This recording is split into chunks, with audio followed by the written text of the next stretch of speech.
Did you know that Honeybook now allows you to share smart files with other Honeybook users? Hello, my name is Cassie Hayes, and I am the founder of the Premier OpSpot agency and a Honeybook educator.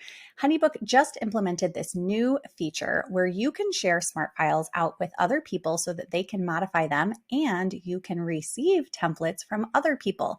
So this is a great way for you to network with people in your industry, whether you're a photographer or a web developer, a VA, or an OBM. You can connect with other people who are using Honeybook and ask to share templates with them.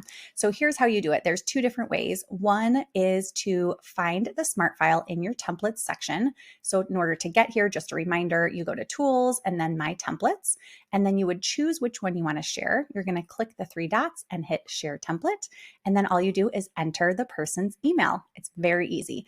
If you want to, you can also open up the file. This is the second way.